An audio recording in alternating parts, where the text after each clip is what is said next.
Hi, and welcome to the Registry video tutorial series. Today we're going to cover inputting your first aid and CPR details into the Fitness Registry website.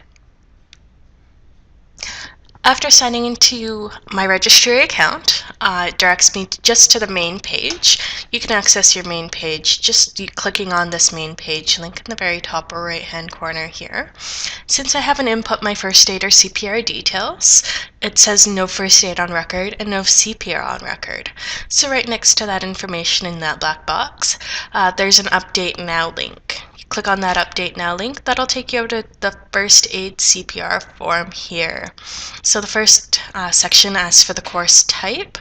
If you did a combination First Aid CPR class, you can click on First Aid and CPR, and it'll ask you for the type or level of CPR that you had completed. So CPR A, B, or C. And then it'll ask for the certifying organization, whether you've taken that with the Heart and Stroke, National Life Saving Society, Red Cross, St. John's Ambulance, or if you took that with another organization. If you took that with another organization, another box will pop up, and you can type in who you took that with. Otherwise, you can select who you took your first aid and CPR with in that drop-down menu. Next is entering your course instructor name. If you can remember that, that's perfect and awesome. Since that's not a required field, if you can't remember, not a big deal, but if you have that information, you can input that now. Next is the course dates. So that would be the dates that you had actually attended the First Aid CPR course.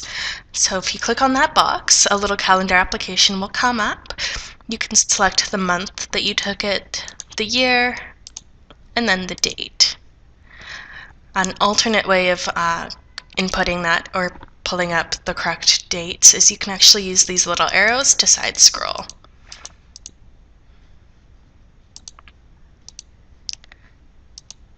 So if it was just a one-day course, you can leave that to date blank. It's not a required field as it doesn't have the little red star next to it. And then we'll be inputting our expiration date. This would be the expiration date listed on your first aid or CPR certificate. If there's no expiry date listed on your first aid or CPR certificate, you can input your expiry date as 2 years from the date of issue.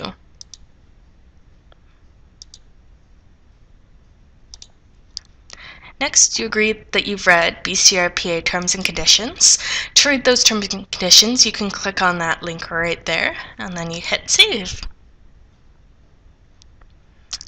Thanks us for inputting our information, and it asks, we can return back to the main page. So since I had input both the combo first aid and CPR class, it now reads that my first aid expires June 5th and my CPR expires June 5th. If you had actually taken your first aid and CPR in separate courses, you can click the Update Now link next to the CPR and input that information separately.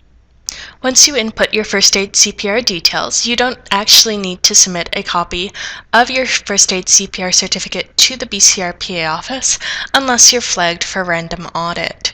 That audit will come up and you'll be notified right after saving your first aid CPR details. And instead of displaying your expiry date, it'll ask you to please submit a copy. So if your screen looks something a little bit different, instead of saying your first aid expires, your CPR expires, if it says please submit a copy, that means you are flagged for a random audit, in which case you can email, fax, mail, walk in a copy of your first aid CPR details to a BCRPA office. Alright, now thank you for joining us for the registry tutorial videos. Be sure to check out our other videos for more help on inputting your information onto the registry.